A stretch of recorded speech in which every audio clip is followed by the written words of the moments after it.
이 이야기가 누군가에게 작은 힘이 되길 바란다면 구독과 좋아요가 큰 응원이 됩니다. 그날 저녁 은하타운 5층 식품 매장에서 천장의 가루가 눈처럼 떨어지고 있었습니다. 사람들은 그게 석고 가루인지도 모른 채 장바구니를 밀고 있었습니다. 퇴근 시간이었습니다.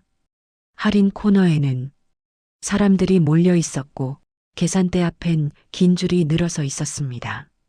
저는 그 순간 5층 복도 끝에서 무전기를 들고 서 있었습니다. 지금 비워야 합니다. 이건 그냥 누수가 아니에요. 제 목소리는 떨리고 있었습니다. 하지만 무전기 너머로 매장 매니저의 목소리가 들려왔습니다. 정 기사님, 지금 매출 올리기도 바빠요. 괜히 손님들 불안하게 하지 마세요. 저는 70살이었습니다. 퇴직 후 계약직으로 일하는 시설기사였습니다. 제 손엔 낡은 수첩이 쥐어져 있었습니다. 수첩은 가죽 표지가 달아서 모서리가 헤어져 있었습니다. 저는 그 수첩을 지난 5년 동안 매일 들고 다녔습니다. 수첩 첫 장엔 볼펜으로 이렇게 적혀 있었습니다. 오늘은 꼭 그 아이 생일 케이크를 사서 간다. 오늘이 바로 그날이었습니다. 몇 년 만에 처음으로 연락이 닿을지도 모르는 날이었습니다. 저는 그 약속을 지키고 싶었습니다.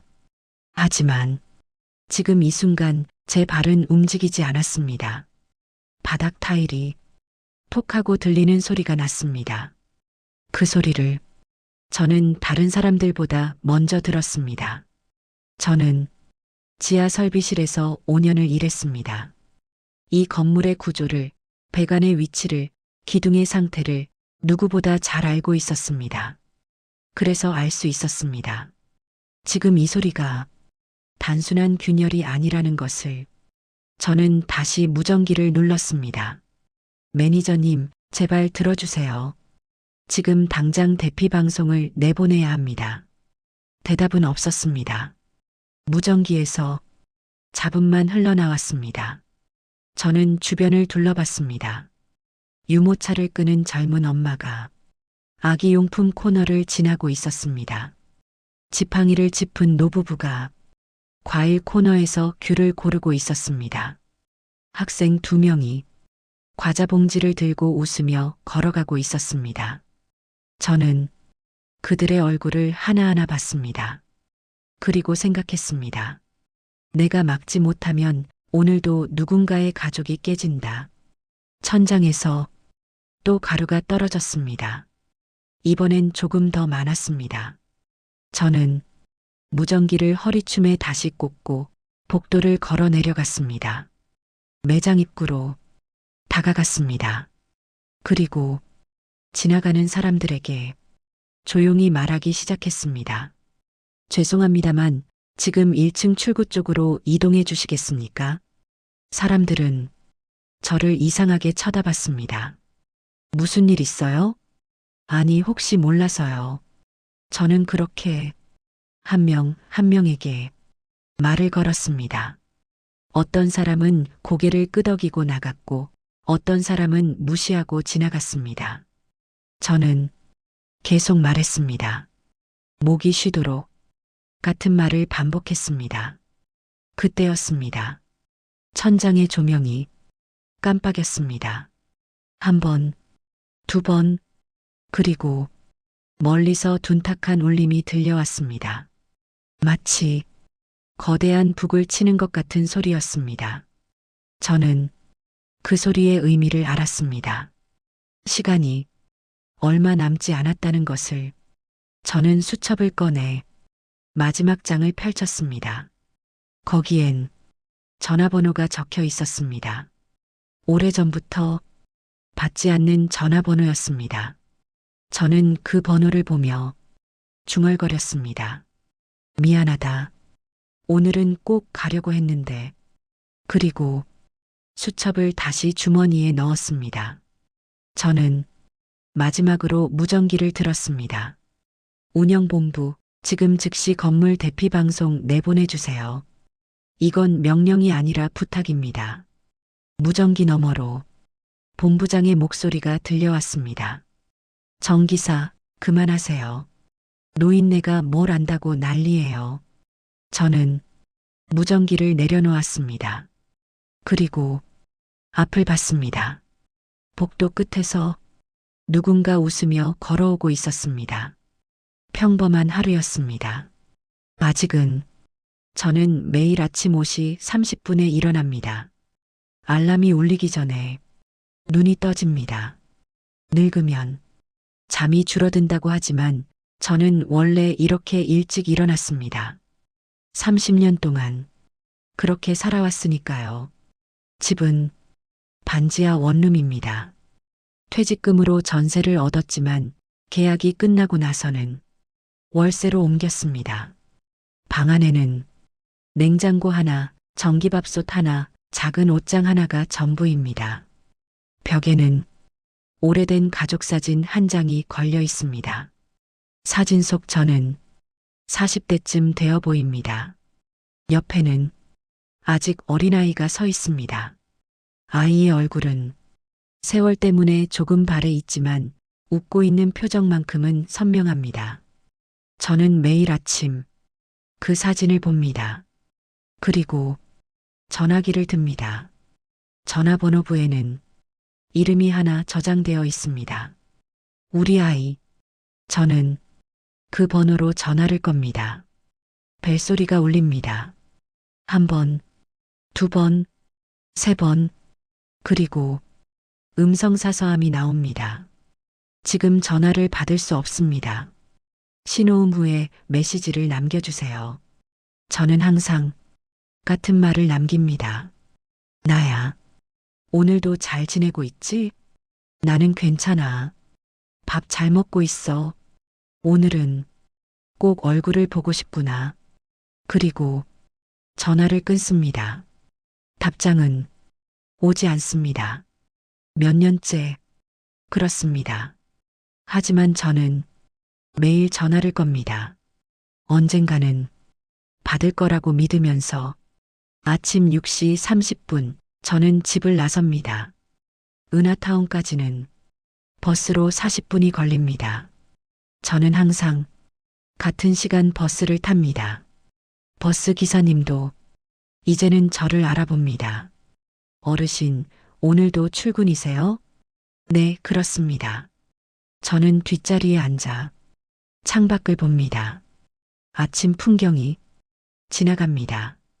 학교 가는 아이들, 출근하는 사람들, 가게 문을 여는 상인들. 저는 그 모습을 조용히 봅니다. 은하타운에 도착하면 저는 직원 출입구로 들어갑니다. 타임카드를 찍고 작업복으로 갈아입습니다. 제 이름표에는 정호 시설관리 계약직 이렇게 적혀 있습니다. 저는 이 건물에서 5년째 일하고 있습니다. 퇴직 후에도 계약직으로 남았습니다. 일이 필요했습니다. 생활비도 필요했지만 그보다는 집에 혼자 있기가 힘들었습니다. 이 건물은 제가 처음부터 지켜본 곳입니다. 5년 전 이 건물이 처음 문을 열 때 저는 시설팀 정직원이었습니다. 지하 배관부터 옥상 냉각탑까지 모든 구조를 알고 있었습니다. 하지만 3년 전 정년퇴직을 했고 그 후 계약직으로 다시 들어왔습니다. 월급은 절반이 되었지만 일은 똑같이 했습니다. 아니, 어쩌면 더 열심히 했는지도 모릅니다. 이 건물이 제 마지막 일터가 될 거라고 생각했으니까요. 오전 점검 시간, 저는 지하로 내려갑니다. 지하 1층, 지하 2층, 설비실과 전기실을 돌아봅니다. 배관에 누수는 없는지, 전선에 과열은 없는지 하나하나 확인합니다. 저는 이 일을 30년 동안 해왔습니다. 손으로 만져보면 알 수 있습니다. 어디가 이상한지, 무엇이 바뀌었는지. 그런데 요즘 이 건물이 이상합니다. 미세하게, 하지만 분명하게 무언가 변하고 있습니다. 처음 느낀 건 한 달 전이었습니다. 지하 2층 기둥 주변을 지나는데 바닥에서 미세한 진동이 느껴졌습니다. 처음엔 착각인 줄 알았습니다. 하지만 매일 같은 곳을 지날 때마다 그 진동은 계속되었습니다. 저는 그때부터 수첩에 기록하기 시작했습니다. 날짜, 시간, 위치, 진동의 강도 모두 적었습니다. 점심시간, 저는 직원 휴게실에서 혼자 밥을 먹습니다. 도시락은 아침에 싸온 겁니다. 밥과 김치, 계란말이 하나. 간단하지만 저에게는 충분합니다. 휴게실 텔레비전에서는 뉴스가 나오고 있습니다. 어디선가 건물이 무너졌다는 뉴스입니다. 저는 화면을 보다가 젓가락을 멈췄습니다. 부실 시공이 원인으로 추정됩니다. 앵커의 목소리가 들렸습니다. 저는 화면 속 무너진 건물을 봤습니다. 그리고 제가 일하는 이 건물을 생각했습니다. 오후 3시, 저는 다시 지하로 내려갑니다. 오늘은 그 기둥을 다시 보러 갑니다. 기둥 옆에 무릎을 꿇고 앉았습니다. 손으로 콘크리트 표면을 만졌습니다. 며칠 전보다 균열이 길어진 것 같습니다. 저는 손전등을 켜서 자세히 봤습니다. 균열 안쪽이 조금 더 깊어진 것 같습니다. 저는 수첩을 꺼내 기록했습니다. 균열 확대 추정, 즉시 조치 필요, 퇴근 시간이 되었습니다. 하지만 저는 오늘 바로 집에 가지 않을 겁니다. 오늘은 특별한 날이니까요. 저는 작업복을 벗고 평상복으로 갈아입었습니다. 그리고 수첩을 다시 펼쳤습니다. 첫 장에 적힌 문장을 봤습니다. 오늘은 꼭 그 아이 생일 케이크를 사서 간다. 오늘이 바로 그날입니다. 몇 년 만에 처음으로 연락이 닿을지도 모르는 날입니다. 저는 은하타운 1층 케이크 가게 앞을 지났습니다. 쇼윈도에는 예쁜 케이크들이 진열되어 있습니다. 저는 잠시 멈춰서서 그 케이크들을 봤습니다. 퇴근하고 사야지. 그렇게 중얼거렸습니다. 그리고 다시 지하 설비실로 내려갔습니다. 마지막 점검을 하기 위해 저는 그때 알지 못했습니다. 오늘이 제 인생에서 가장 긴 하루가 될 거라는 것을. 그날 오전 10시 저는 지하 2층 설비실로 내려갔습니다. 정기 점검 스케줄이 있었지만 사실은 다른 걸 보러 내려간 것이었습니다. 3번 기둥, 지하 주차장과 설비실 사이에 서 있는 기둥이었습니다. 저는 일주일 전부터 그 기둥을 관찰하고 있었습니다.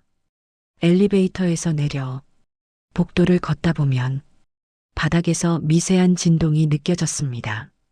처음엔 제 착각인가 싶었습니다. 70살 노인의 늙은 감각이 무뎌진 건가 싶었습니다. 하지만 매일 같은 곳을 지날 때마다 그 느낌은 계속되었습니다. 그래서 저는 기둥을 직접 확인하기로 했습니다. 손전등을 켜고 기둥 표면을 따라 천천히 살폈습니다. 그리고 발견했습니다. 기둥 밑부분 바닥에서 20cm쯤 올라온 곳에 가느다란 선이 그어져 있었습니다. 균열이었습니다. 길이는 약 15cm 정도였습니다. 폭은 손톱이 들어갈 정도였습니다. 저는 그 균열에 손가락을 대봤습니다. 콘크리트 가루가 손끝에 묻었습니다. 이건 새로 생긴 거야. 저는 그렇게 중얼거렸습니다. 이 건물에서 5년을 일했지만 이 균열은 처음 보는 것이었습니다. 저는 작업 가방에서 도면을 꺼냈습니다.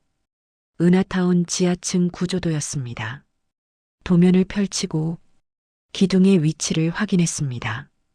3번 기둥은 건물 하중을 지탱하는 주요 기둥 중 하나였습니다. 저는 도면을 보다가 한 가지를 떠올렸습니다. 3년 전 이 건물에 대규모 내부 공사가 있었습니다. 5층 식품 매장을 확장하고 지하 설비 위치를 변경하는 공사였습니다. 그때 많은 것들이 바뀌었습니다. 배관이 옮겨졌고 전선이 재배치되었고 일부 벽이 철거되었습니다. 저는 그 공사를 감독했습니다. 현장에서 매일 배관과 설비를 확인했습니다. 하지만 구조 변경은 제 권한 밖이었습니다.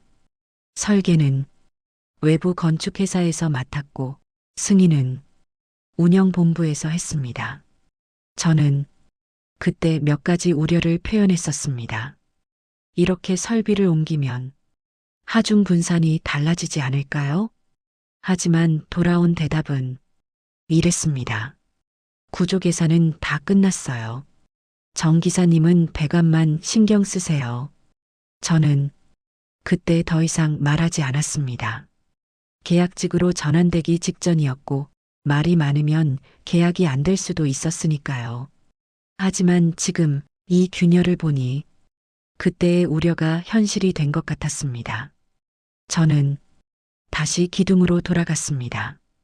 줄자를 꺼내 균열의 길이를 정확히 쟀습니다.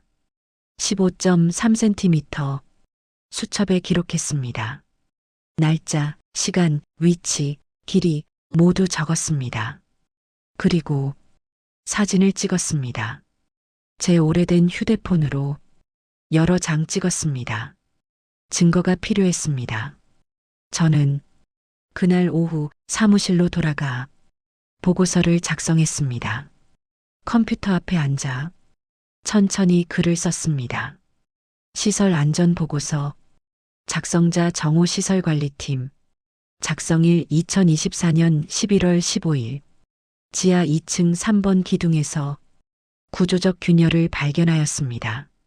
균열 위치 바닥면에서 20cm 높이, 균열 길이 15.3cm, 균열폭 약 2. 해당 기둥은 건물 주요 하중 지지 구조로 균열 발생 시 구조 안전에 영향을 줄 수 있습니다. 즉시 전문 구조 진단이 필요하며 필요시 보강 공사를 권장합니다. 첨부 현장 사진 3장. 저는 보고서를 프린트했습니다. 그리고 사진을 함께 첨부해서 운영본부에 제출했습니다. 보고서는 본부장의 책상 위에 놓였습니다. 저는 답변을 기다렸습니다. 하루가 지났습니다. 답변이 없었습니다. 이틀이 지났습니다. 여전히 답변이 없었습니다. 사흘째 되는 날, 저는 본부 사무실로 찾아갔습니다. 문을 두드렸습니다. 들어오세요. 본부장은 서류를 보고 있었습니다. 저는 조심스럽게 물었습니다. 저번에 제출한 보고서 확인하셨습니까?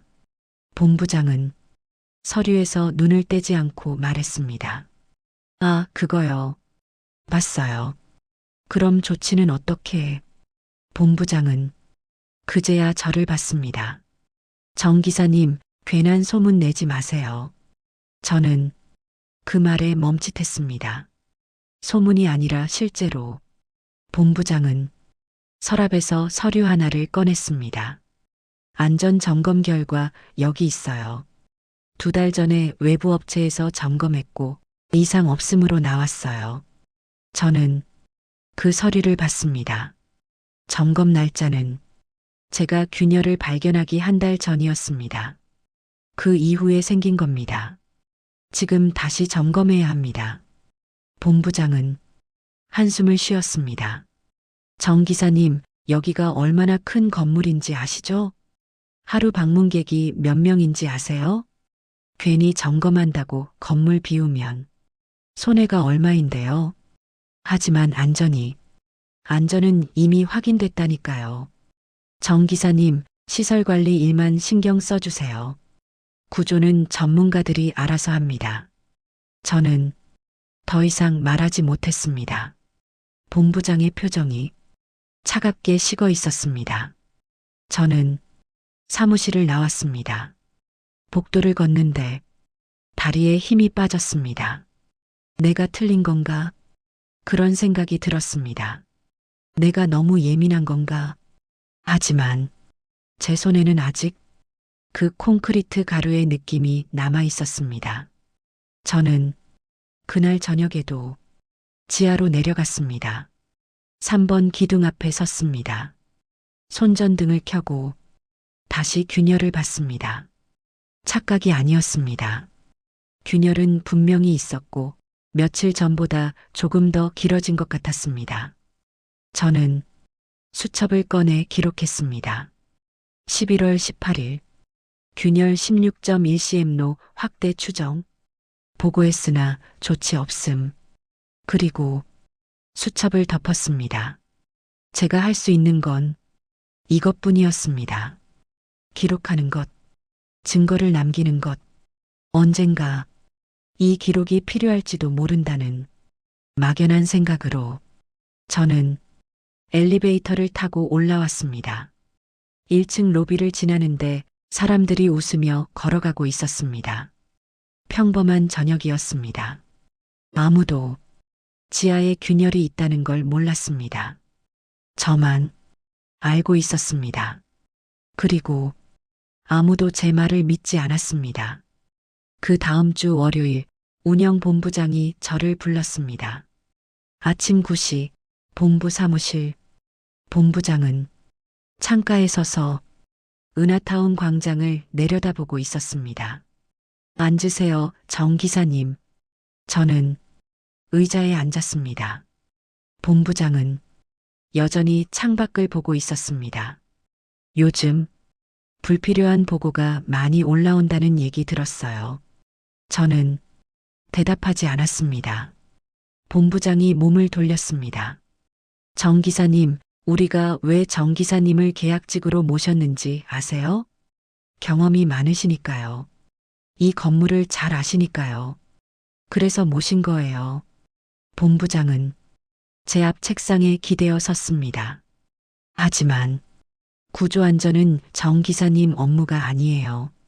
시설 관리만 해주시면 돼요. 저는 천천히 입을 열었습니다. 균열이 확대되고 있습니다. 지금이라도 진단을 받으셔야 합니다.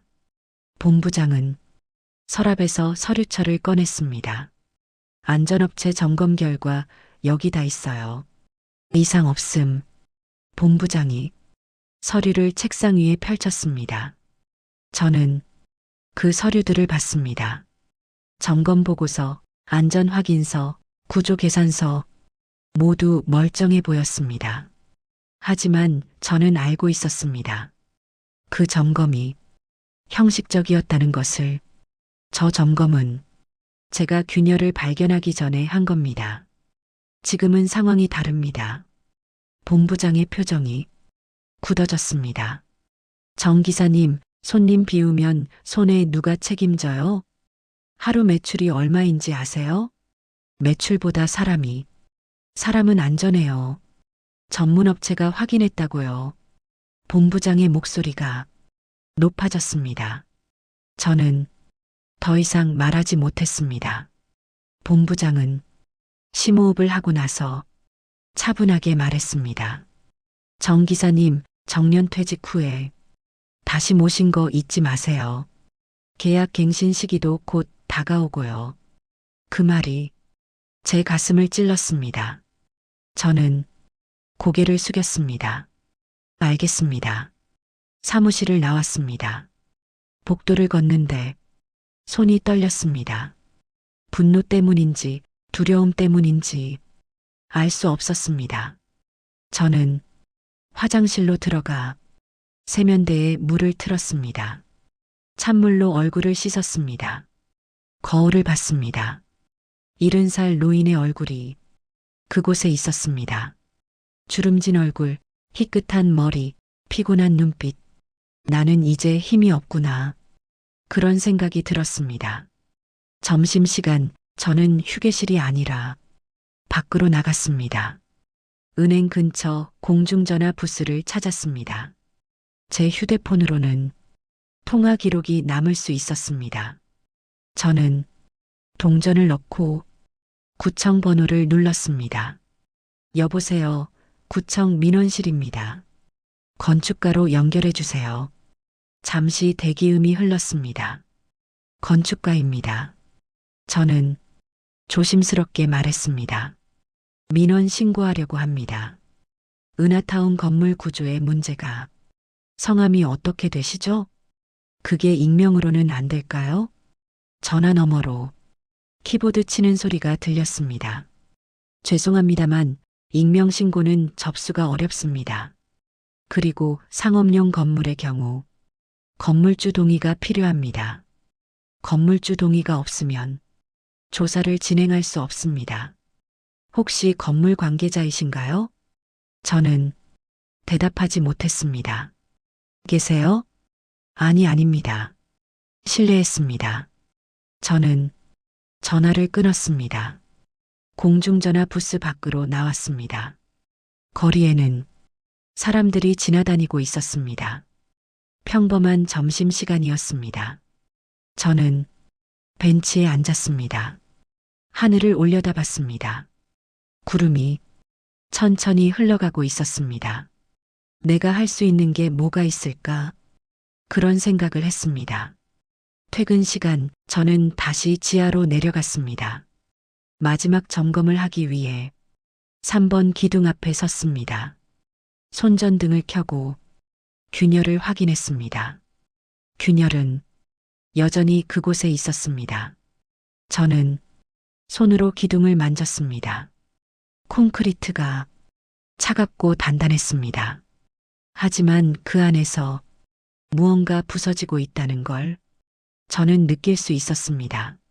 저는 수첩을 꺼냈습니다. 새로운 기록을 추가했습니다. 11월 22일 운영본부 마이너스 조치 거부, 구청 마이너스 익명 신고 불가, 더 이상 방법 없음. 수첩을 덮으려다가 저는 첫 장을 다시 펼쳤습니다. 오늘은 꼭 그 아이 생일 케이크를 사서 간다. 오늘은 11월 22일이었습니다. 그날까지 일주일이 남았습니다. 11월 29일, 그 아이의 생일. 저는 몇 년 만에 연락을 시도할 생각이었습니다. 전화가 아니라 직접 찾아갈 생각이었습니다. 주소는 알고 있었습니다. 몇 년 전 한번 찾아갔다가 문 앞에서 돌아온 적이 있었습니다. 차마 배를 누르지 못했습니다. 하지만 이번에는 용기를 내보려 했습니다. 생일 케이크를 들고 문 앞에 서서 미안하다는 말을 하려고 했습니다. 저는 수첩을 주머니에 넣었습니다. 그리고 엘리베이터를 탔습니다. 1층으로 올라가는 동안 저는 생각했습니다. 일주일만 이 건물이 버텨주면. 엘리베이터 문이 열렸습니다. 1층 로비에는 퇴근하는 사람들로 붐볐습니다. 저는 그 사람들 사이를 걸어 직원 출입구로 향했습니다. 타임카드를 찍었습니다. 퇴근 시간 오후 6시 15분. 저는 출입구를 나섰습니다. 뒤돌아보니 은하타운이 서 있었습니다. 화려한 조명이 건물을 밝히고 있었습니다. 간판에는 은하타운 마이너스 당신의 모든 순간 이라고 적혀 있었습니다. 저는 그 문구를 보며 쓴웃음을 지었습니다. 모든 순간이라 버스 정류장으로 걸어갔습니다. 버스를 기다리는 동안 저는 다시 건물을 봤습니다. 건물 안에는 아직도 많은 사람들이 있었습니다. 쇼핑하는 사람, 식사하는 사람, 영화를 보는 사람, 모두 평범한 하루를 보내고 있었습니다. 아무도 지하에 균열이 있다는 걸 몰랐습니다. 저만 알고 있었습니다. 그리고 아무도 제 말을 믿지 않았습니다. 버스가 왔습니다. 저는 버스에 올라탔습니다. 뒷자리에 앉아 창밖을 봤습니다. 은하타운이 점점 멀어졌습니다. 저는 주머니 속 수첩을 만졌습니다. 일주일만 더 그렇게 중얼거렸습니다. 일주일만 버텨주면 나는 그 아이에게 갈 수 있어. 버스는 어두운 거리를 달렸습니다. 저는 창밖의 불빛들을 보며 생각했습니다. 내가 늙어서 무시당하는 건지 아니면 정말 제가 틀린 건지. 하지만 제 손끝에는 아직 그 콘크리트 가루의 느낌이 남아 있었습니다. 그 느낌만큼은 거짓이 아니었습니다. 11월 27일 수요일, 이틀 후면 그 아이의 생일이었습니다. 저는 그날 아침 일찍 출근했습니다. 오늘은 마지막으로 한 번 더 본부장을 설득해 보려고 했습니다. 하지만 본부 사무실 문은 잠겨 있었습니다. 비서에게 물었습니다.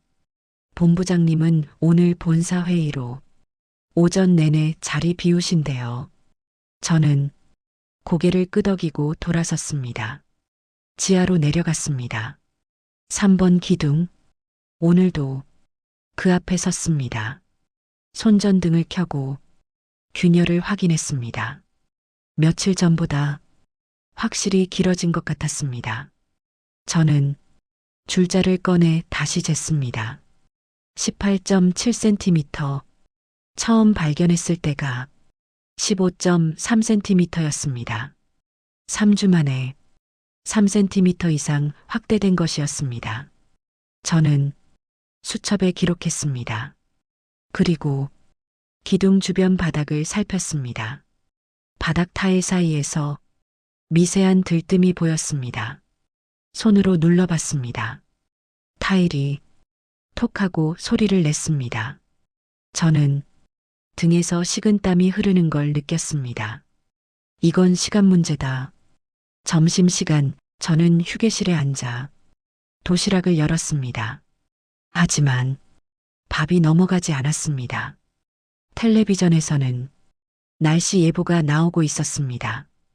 이번 주말부터 강한 한파가 예상됩니다. 외출 시 주의하시기 바랍니다. 저는 화면을 보다가 젓가락을 내려놓았습니다. 한파, 급격한 온도 변화는 구조물에 영향을 줄 수 있습니다. 특히 이미 약해진 구조라면. 저는 도시락을 덮고 일어났습니다. 다시 본부 사무실로 갔습니다. 비서가 말했습니다. 본부장님 아직 안 오셨어요. 언제쯤 오십니까? 오후 3시쯤이요. 저는 3시까지 기다렸습니다. 복도 벤치에 앉아서 직원들이 지나갔습니다. 누군가 말했습니다. 저 어르신 왜 저기 계세요? 모르겠어요. 아까부터 계시던데. 저는 신경 쓰지 않았습니다. 오후 3시 10분 본부장이 돌아왔습니다. 저는 일어나서 다가갔습니다. 본부장님. 본부장은 서류 가방을 들고 피곤한 표정이었습니다. 정 기사님, 또 그 얘기예요? 이번 주말 한파가 옵니다. 그 전에 적어도 해당 구역만이라도 통제를. 본부장은 사무실 문을 열며 말했습니다. 정 기사님, 저도 바빠요. 업무 시간에 개인 업무나 하세요. 개인 업무가 아니라. 문이 닫혔습니다. 저는 문 앞에 서 있었습니다. 복도가 조용했습니다. 저는 천천히 돌아섰습니다. 그리고 결심했습니다. 내가 직접 해야겠다. 오후 4시 저는 5층으로 올라갔습니다. 식품 매장이 있는 층이었습니다. 매장 입구에서 사람들을 관찰했습니다. 퇴근 시간이 가까워지면서 사람들이 점점 많아지고 있었습니다. 장바구니를 든 주부, 학생들, 회사원들 모두 평범한 하루를 보내고 있었습니다.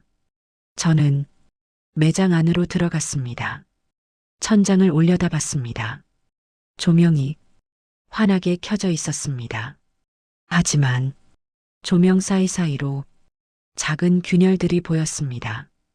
저는 매장 매니저를 찾았습니다. 실례합니다. 잠깐 말씀 좀. 매니저는 재고 확인을 하고 있었습니다. 네, 뭐죠? 혹시 오늘 손님이 적은 시간대가 언제쯤입니까? 손님 적은 시간요? 요즘엔 항상 많은데요. 왜요? 아니, 그냥 궁금해서요. 매니저는 이상하다는 표정으로 저를 봤습니다. 저는 매장을 나왔습니다. 복도를 걷다가 한 가족을 봤습니다. 젊은 엄마가 유모차를 밀고 있었습니다. 유모차 안에는 아기가 자고 있었습니다. 옆에는 5살쯤 되어 보이는 아이가 엄마 손을 잡고 걷고 있었습니다. 엄마, 아이스크림 사줘. 집에 가서 먹자. 싫어. 지금 먹고 싶어. 저는 그 가족을 봤습니다. 아기의 평화로운 얼굴, 아이의 밝은 웃음, 엄마의 피곤하지만 따뜻한 표정, 평범한 가족이었습니다. 저는 그들이 지나갈 때까지 서 있었습니다. 그리고 생각했습니다. 저 사람들은 모른다. 지금 자기들이 서 있는 곳이 얼마나 위험한지. 저는 다시 걸었습니다. 매장 곳곳을 둘러봤습니다. 출구의 위치, 비상구의 위치, 엘리베이터와 계단의 거리, 모두 머릿속에 그렸습니다. 혹시 모를 상황을 대비해서 오후 5시 저는 지하 관리실로 내려갔습니다. 사물함을 열고 비상 장비를 확인했습니다. 손전등, 무전기, 응급키트, 건물 마스터키 모두 가방에 챙겼습니다. 동료가 물었습니다. 정 기사님 뭐 하세요? 응급 상황 대비 점검이야. 오늘 그런 훈련 있어요? 아니, 개인적으로. 동료는 이상하다는 표정이었지만 더 묻지 않았습니다. 오후 6시 저는 다시 5층으로 올라갔습니다. 퇴근 시간이었습니다. 사람들이 매장에 가득했습니다. 저는 복도 끝에 서서 사람들을 봤습니다. 할인 행사 때문에 평소보다 더 많은 사람들이 모여 있었습니다. 그때였습니다. 천장에서 가루가 떨어졌습니다. 아주 조금. 다른 사람들은 눈치채지 못했습니다. 하지만 저는 봤습니다. 저는 무전기를 꺼냈습니다. 운영본부 5층에서 천장 석고 가루 낙하 확인. 즉시 점검 필요. 무전기에서 잡음만 들렸습니다. 저는 다시 불렀습니다. 운영본부 응답하세요. 잠시 후 목소리가 들렸습니다. 정 기사, 또 그러시는 거예요? 매장 매니저의 목소리였습니다. 지금 석고가루가 노후 건물이면 그럴 수도 있죠. 손님들 불안하게 하지 마세요. 하지만 정 기사님 업무 방해하지 마시고 본인 일이나 하세요. 무전기가 꺼졌습니다. 저는 무전기를 내려다봤습니다. 손이 떨리고 있었습니다. 분노 때문인지 두려움 때문인지 알 수 없었습니다. 저는 다시 사람들을 봤습니다. 유모차를 끄는 엄마, 장바구니를 든 노부부, 웃으며 걷는 학생들. 모두 평범한 하루를 보내고 있었습니다. 저는 주머니에서 수첩을 꺼냈습니다. 첫 장을 펼쳤습니다. 오늘은 꼭 그 아이 생일 케이크를 사서 간다. 이틀 후였습니다. 이틀만 더 기다리면 저는 그 아이를 만날 수 있었습니다. 몇 년 만에 얼굴을 볼 수 있었습니다. 미안하다는 말을 할 수 있었습니다. 하지만 지금 이 순간 제 발은 움직이지 않았습니다. 저는 수첩을 덮었습니다. 그리고 결심했습니다. 내가 할 수 있는 만큼 해보자. 아무도 듣지 않아도, 아무도 믿지 않아도 내가 할 수 있는 만큼 저는 복도를 따라 걸었습니다. 지나가는 사람들에게 조심스럽게 말을 걸기 시작했습니다. 실례합니다. 혹시 1층 출구 쪽으로? 어떤 사람은 무시했고 어떤 사람은 이상하게 쳐다봤습니다. 하지만 몇몇 사람들은 고개를 끄덕였습니다. 저는 계속 걸었습니다. 목이 쉬도록 같은 말을 반복했습니다. 그날 저녁 저는 마지막까지 그 자리에 있었습니다. 사람들이 하나둘 퇴근하고 매장 불이 꺼질 때까지 저는 지하로 내려가지 않았습니다. 5층에 남아서 마지막 손님이 나갈 때까지 지켜봤습니다. 그리고 혼자 중얼거렸습니다.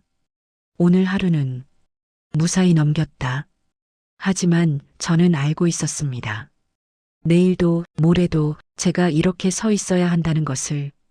아무도 믿어주지 않아도 11월 28일 목요일, 내일이 그 아이의 생일이었습니다. 저는 새벽 5시에 일어났습니다. 잠을 제대로 자지 못했습니다.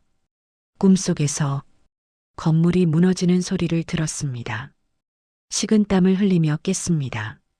저는 침대에 앉아 한참을 숨을 고르고 있었습니다. 창밖은 아직 어두웠습니다. 저는 벽에 걸린 가족 사진을 봤습니다. 내일은 꼭 갈 수 있겠지. 그렇게 중얼거렸습니다. 오전 8시, 평소보다 일찍 출근했습니다. 건물에 들어서자마자 지하로 내려갔습니다. 3번 기둥, 손전등을 켰습니다. 균열을 확인하는 순간 저는 숨이 멎었습니다. 어제보다 훨씬 길어져 있었습니다.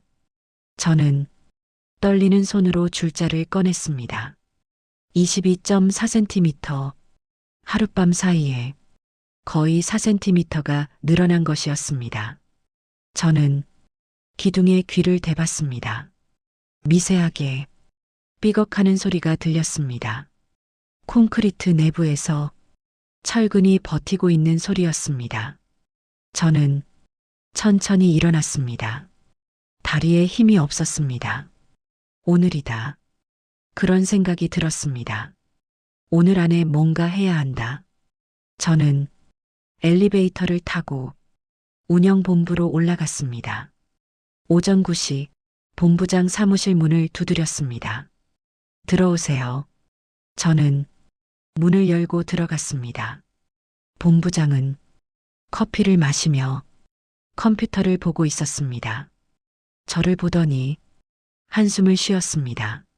정 기사님, 아침부터 뭐해요? 저는 가방에서 수첩을 꺼냈습니다. 수첩을 본부장 책상 위에 펼쳤습니다.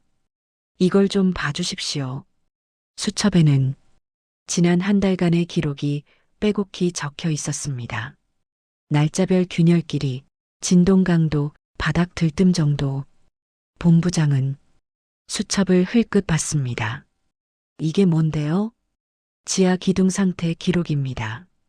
어제까지만 해도 18cm였던 균열이 오늘 22cm로 늘었습니다. 하룻밤 사이에요. 본부장은 커피잔을 내려놓았습니다. 정 기사님, 이제 그만하세요.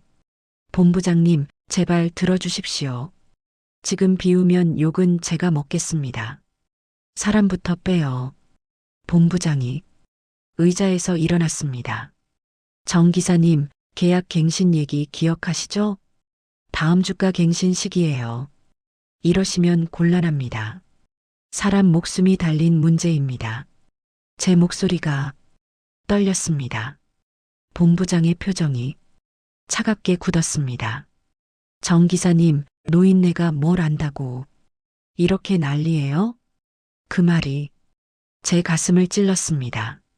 노인네. 저는 그 단어를 삼켰습니다. 본부장이 다가왔습니다. 저보다 한 뼘은 더 컸습니다. 알아서 하세요. 하지만 책임은 본인이 지는 거예요. 본부장이 제 어깨를 밀었습니다. 저는 뒤로 비틀거렸습니다. 나가주세요. 저는 수첩을 집어들었습니다. 사무실을 나왔습니다. 복도에 서서 한참을 서 있었습니다. 손이 떨리고 있었습니다. 노인네가 뭘 안다고 그 말이 계속 머릿속에 맴돌았습니다. 저는 화장실로 들어갔습니다. 세면대에 물을 틀고 얼굴을 씻었습니다. 거울을 봤습니다. 70살 노인의 얼굴이 그곳에 있었습니다. 맞아. 나는 이제 노인이야. 아무도 내 말을 듣지 않아. 하지만 제 손에는 아직 그 콘크리트의 감촉이 남아 있었습니다. 오전 11시, 저는 5층으로 올라갔습니다. 매장을 둘러봤습니다. 평일 오전이라 손님이 많지 않았습니다. 저는 천장을 봤습니다. 조명이 깜빡이는 것 같았습니다. 착각인가 싶어 계속 쳐다봤습니다. 다시 깜빡였습니다. 저는 무전기를 꺼냈습니다. 관리실 5층 조명 이상 있음. 정기 점검 필요. 무전기에서 동료의 목소리가 들렸습니다. 정 기사님, 전기는 어제 점검했어요. 이상 없었어요. 그래도 다시 한번. 정 기사님, 본부에서 연락 왔어요.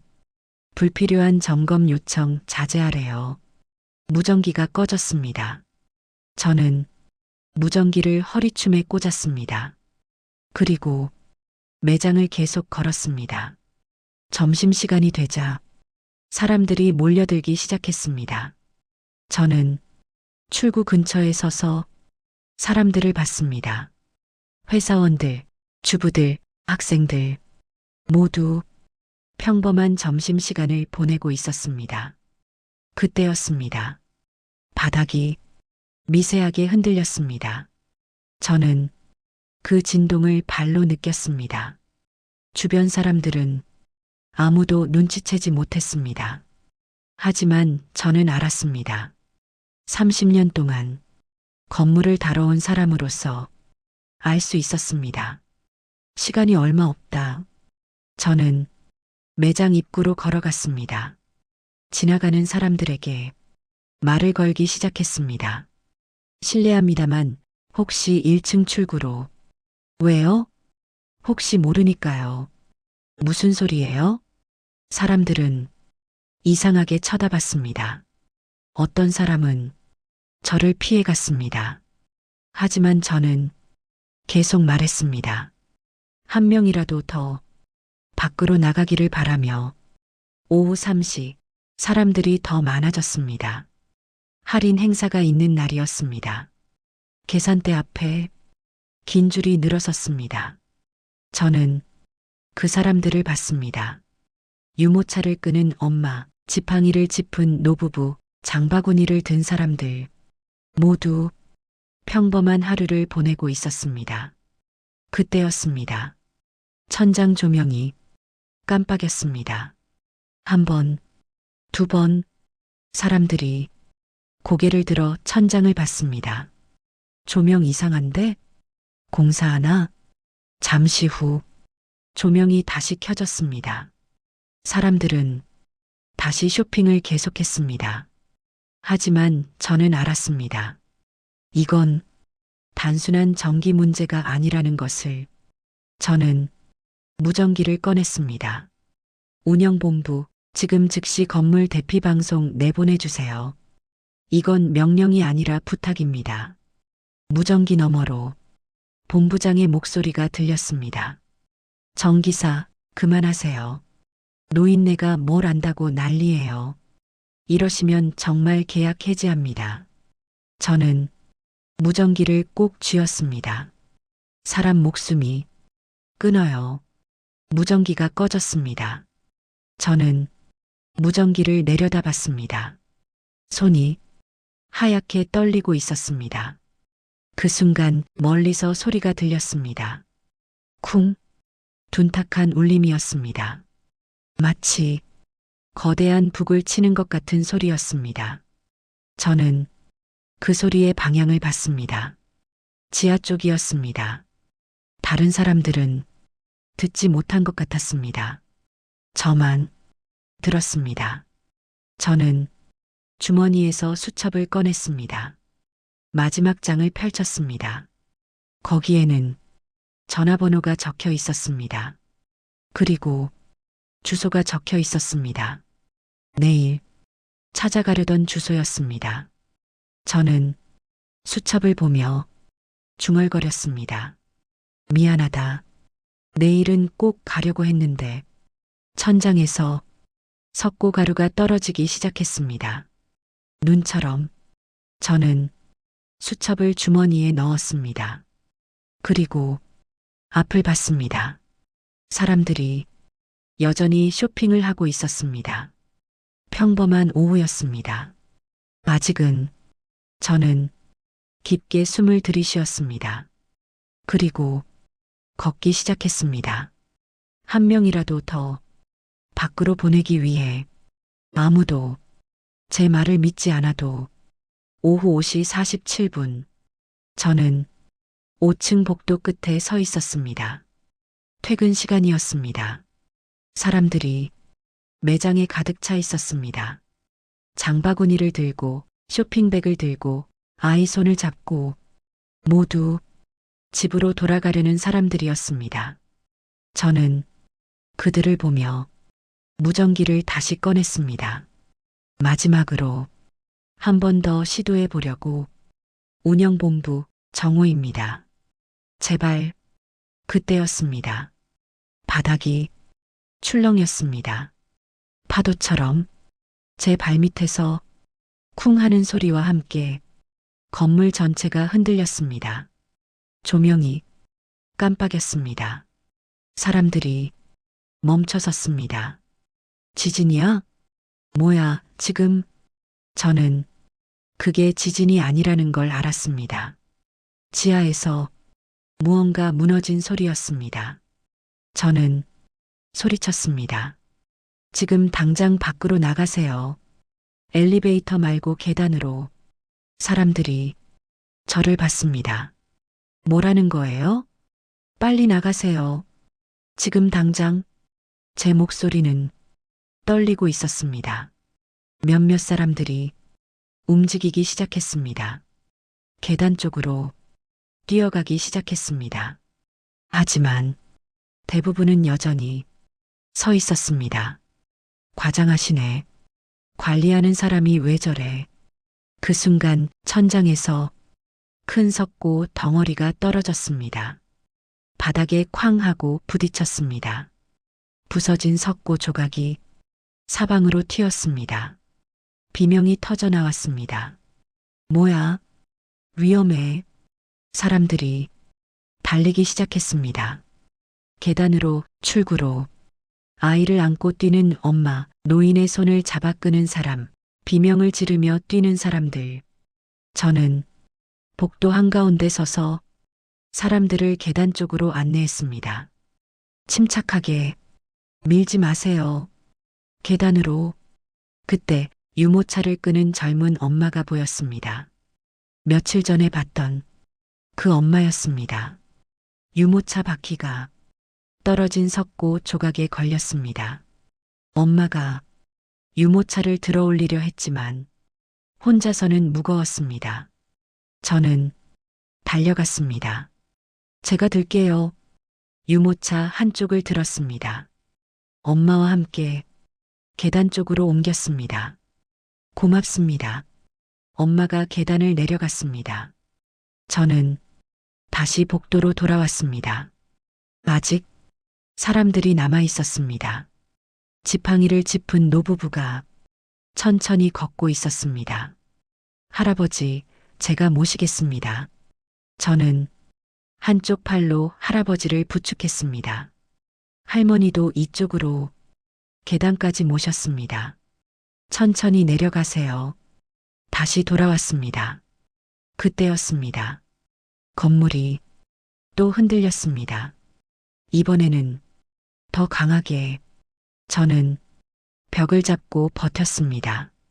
조명이 완전히 꺼졌습니다. 비상등만 희미하게 켜졌습니다. 어둠 속에서 비명소리가 들렸습니다. 저는 허리춤에서 손전등을 꺼냈습니다. 불을 켰습니다. 복도 끝에 아직 몇 명이 남아 있었습니다. 이쪽입니다. 제 불빛을 따라오세요. 손전등을 흔들었습니다. 사람들이 불빛을 따라왔습니다. 저는 그들을 계단까지 안내했습니다. 빨리 내려가세요. 마지막 사람이 계단으로 사라졌습니다. 저는 복도를 다시 확인하려고 돌아섰습니다. 그 순간 쿵 하는 소리와 함께 바닥이 갈라졌습니다. 제 발밑에서 타일이 쪼개지는 소리가 났습니다. 균열이 번개처럼 바닥을 가르며 뻗어나갔습니다. 저는 뒤로 물러섰습니다. 하지만 너무 늦었습니다. 바닥이 무너지기 시작했습니다. 천천히 하지만 확실하게 저는 손전등으로 주변을 비췄습니다. 매장 안쪽에서 누군가 소리치는 게 들렸습니다. 도와주세요. 저는 그쪽으로 뛰어갔습니다. 매장 구석에 젊은 여자가 쓰러져 있었습니다. 다리에 선반이 떨어져 깔린 상태였습니다. 괜찮아요. 제가 도와드릴게요. 저는 선반을 들어 올렸습니다. 70살 노인의 힘으로는 무거웠습니다. 하지만 이를 악물고 들어 올렸습니다. 지금 빠져나오세요. 여자가 다리를 빼냈습니다. 저는 선반을 놓았습니다. 일어날 수 있어요? 네. 여자를 부축해서 일으켰습니다. 계단으로 가요. 여자의 팔을 제 어깨에 걸쳤습니다. 천천히 복도로 나왔습니다. 그때였습니다. 천장에서 삐걱하는 소리가 났습니다. 위를 봤습니다. 천장이 갈라지고 있었습니다. 빨리. 저는 여자를 밀었습니다. 계단 쪽으로. 여자가 비틀거리며 뛰어갔습니다. 저도 따라가려 했습니다. 하지만 그 순간 천장이 무너졌습니다. 콘크리트 덩어리가 쏟아져 내렸습니다. 저는 팔로 머리를 감쌌습니다. 무언가 무거운 것이 제 등을 내리쳤습니다. 저는 앞으로 쓰러졌습니다. 바닥이 차갑고 거칠었습니다. 먼지가 목구멍으로 들어왔습니다. 기침이 나왔습니다. 귀에서 윙 하는 소리가 났습니다. 저는 일어나려 했습니다. 하지만 몸이 움직이지 않았습니다. 다리에 무언가 깔려 있었습니다. 저는 손을 뻗어 무전기를 찾았습니다. 허리춤에 있었습니다. 떨리는 손으로 무전기를 꺼냈습니다. 버튼을 눌렀습니다. 여기 5층 지하 통로. 사람들 목소리가 제대로 나오지 않았습니다. 구조 부탁합니다. 무전기에서 잡음만 들렸습니다. 저는 무전기를 꼭 쥐었습니다. 눈앞이 흐려졌습니다. 먼지 때문인지 의식이 흐려지는 건지 알 수 없었습니다. 저는 주머니를 더듬었습니다. 수첩이 거기 있었습니다. 꺼내려 했지만 손에 힘이 없었습니다. 미안하다. 그런 생각이 들었습니다. 내일 가려고 했는데 어둠이 점점 깊어졌습니다. 소리가 멀어졌습니다. 저는 마지막으로 생각했습니다. 그 아이는 무사했을까? 그리고 모든 것이 어두워졌습니다. 하지만 저는 아직 숨을 쉬고 있었습니다. 느리고 얕게, 하지만 분명히 콘크리트 잔해 아래서 먼지 속에서 70살 노인의 심장은 아직 뛰고 있었습니다. 멀리서 사이렌 소리가 들렸습니다. 아주 희미하게 구조대가 오고 있었습니다. 하지만 저는 그걸 듣지 못했습니다. 이미 의식을 잃은 상태였으니까요. 제 손에는 여전히 무전기가 쥐어져 있었습니다. 그리고 주머니 속에는 수첩이 있었습니다. 첫 장에 적힌 문장과 함께 오늘은 꼭 그 아이 생일 케이크를 사서 간다. 11월 28일 그 약속을 지킬 수 없게 된 날이었습니다. 의식이 서서히 돌아왔습니다. 처음 느낀 건 통증이었습니다. 등과 다리에서 날카로운 아픔이 느껴졌습니다. 저는 눈을 떴습니다. 시야가 흐렸습니다. 천천히 초점이 맞춰졌습니다. 천장이 보였습니다. 아니, 천장이 있어야 할 곳에 밤하늘이 보였습니다. 저는 옆으로 고개를 돌렸습니다. 무너진 콘크리트, 철근, 부서진 조명, 은하타운이 무너져 있었습니다. 멀리서 사이렌 소리가 들렸습니다. 점점 가까워지고 있었습니다. 저는 몸을 움직이려 했습니다. 다리를 누르던 자네가 조금 움직였습니다. 저는 이를 악물고 다리를 빼냈습니다. 비명을 참았습니다. 천천히 일어났습니다. 현기증이 났습니다. 벽을 짚고 버텼습니다. 주변을 봤습니다. 5층 매장은 반쯤 무너져 있었습니다. 한쪽은 바닥이 무너져 지하가 보였습니다. 저는 주머니를 더듬었습니다. 수첩이 있었습니다. 무전기도 있었습니다. 손전등은 부서져 있었습니다. 저는 천천히 걸었습니다. 계단 쪽으로. 다행히 계단은 무너지지 않았습니다. 한 계단씩 내려갔습니다. 다리에서 피가 흘렀지만 신경 쓰지 않았습니다. 1층 로비는 아수라장이었습니다. 사람들이 밖으로 나가고 있었습니다. 다친 사람들을 부축하고 아이들을 안고 저는 출구 쪽으로 걸어갔습니다. 밖에는 구급차와 소방차가 도착해 있었습니다. 구조대원들이 장비를 들고 건물 안으로 들어가고 있었습니다. 저는 구조대장으로 보이는 사람에게 다가갔습니다. 저기요. 대장이 저를 봤습니다. 어르신 다치셨어요? 의료진한테 저는 괜찮습니다. 이 건물 시설기사입니다. 내부 구조를 알고 있어요. 대장이 저를 다시 봤습니다. 정말이십니까? 네. 5년 동안 일했습니다. 도와드릴게요. 대장이 무전기를 꺼냈습니다. 본부 건물 시설 담당자 확보, 내부 구조 파악 가능, 무전기에서 지시가 내려왔습니다. 협조 요청하고 안전구역부터 수색 시작. 저는 대장에게 말했습니다. 지하 2층에 비상 통로가 있습니다. 거기로 가면 지하 주차장과 지하 매장으로 갈 수 있어요. 지하에 사람이 있을까요? 있을 겁니다. 퇴근 시간이었으니까요. 대장이 팀원들을 불렀습니다.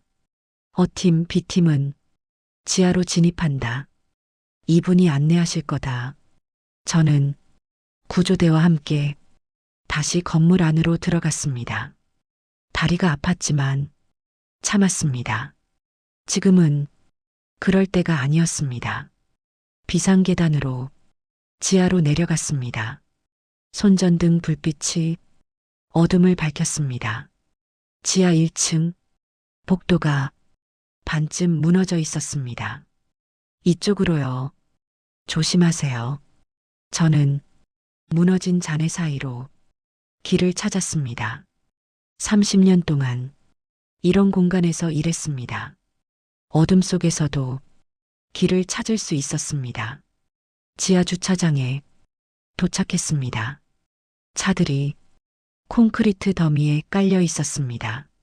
저기요, 사람 있어요.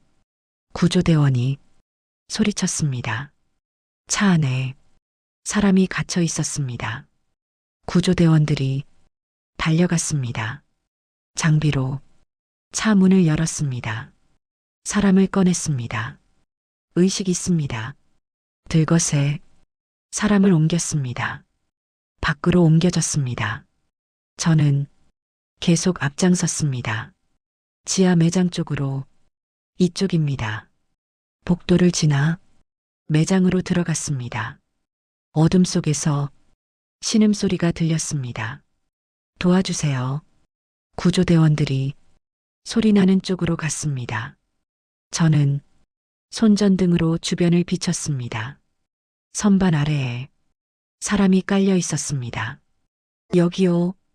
구조대원들이 선반을 들어 올렸습니다. 사람을 꺼냈습니다. 다리 골절로 보입니다. 들것 필요. 한 명씩 사람들이 구조되었습니다. 시간이 얼마나 지났는지 몰랐습니다. 저는 계속 걸었습니다. 복도를, 매장을, 주차장을, 구조대를 안내하며 사람들을 찾았습니다. 제 다리에서는 여전히 피가 흘렀지만 멈추지 않았습니다. 새벽 2시쯤 구조대장이 제게 다가왔습니다. 어르신, 좀 쉬셔야겠어요. 다리에서 피가 많이 나고 있어요. 괜찮습니다. 아직 더 찾아야 해요. 어르신이 쓰러지시면 저희가 더 힘들어져요. 잠깐만이라도 치료받으세요. 저는 망설였습니다. 하지만 몸이 한계에 다다른 걸 느낄 수 있었습니다. 10분만요. 10분만 쉬고 다시 올게요. 밖으로 나왔습니다. 의료진이 저를 의자에 앉혔습니다. 다리를 소독하고 붕대를 감았습니다. 병원 가셔야 해요. 많이 다치셨어요. 나중에요. 지금은 안 돼요. 의료진이 저를 말렸지만 저는 듣지 않았습니다. 저는 잠깐 눈을 감았습니다. 숨을 고르려고 그때 주머니에서 수첩이 떨어졌습니다. 바닥에 펼쳐졌습니다. 첫 장이 보였습니다. 오늘은 꼭 그 아이 생일 케이크를 사서 간다. 오늘은 11월 29일이었습니다. 그 아이의 생일이었습니다. 저는 수첩을 집어들었습니다. 마지막 장을 펼쳤습니다. 전화번호와 주소가 적혀 있었습니다. 저는 떨리는 손으로 전화기를 꺼냈습니다. 그 번호로 전화를 걸었습니다. 벨소리가 울렸습니다. 한 번, 두 번, 세 번 받지 않았습니다. 음성사서함이 나왔습니다. 저는 전화를 끊었습니다. 그리고 다시 일어났습니다. 건물 쪽으로 걸어갔습니다. 의료진이 말렸습니다. 어르신, 더 움직이시면 안 돼요. 저는 고개를 저었습니다. 저 안에 제가 찾는 사람이 있어요. 그렇게 말하고 다시 건물 안으로 들어갔습니다. 어둠 속으로, 잔해 속으로 70살 노인의 몸은 부서지고 있었지만 마음은 아직 무너지지 않았습니다. 찾아야 할 사람이 있었으니까요. 비록 그 사람이 누구인지 아직 아무도 모르지만 저는 계속 걸었습니다. 손전등 불빛을 따라 밤은 깊어가고 있었습니다. 하지만 구조는 멈추지 않았습니다. 그리고 저도 멈추지 않았습니다. 아직은 새벽 4시 하늘이 조금씩 밝아오고 있었습니다. 저는 지하 2층 잔의 더미 앞에 서 있었습니다. 구조대원들이 무너진 천장을 들어올리고 있었습니다. 조심하세요. 더 무너질 수 있어요. 대장의 목소리가 울렸습니다. 저는 손전등으로 주변을 비췄습니다. 3번 기둥, 제가 처음 균열을 발견했던 그 기둥이었습니다. 기둥은 완전히 부서져 있었습니다. 콘크리트가 갈라지고 철근이 휘어져 있었습니다. 저는 그 모습을 보며 주먹을 쥐었습니다. 내가 막지 못해서 그때 발밑에 무언가 밟혔습니다. 저는 허리를 굽혀 그것을 집어들었습니다. 학생증이었습니다. 플라스틱 케이스가 금이 가 있었지만 사진과 글씨는 선명했습니다. 저는 손전등을 가까이 대고 학생증을 봤습니다.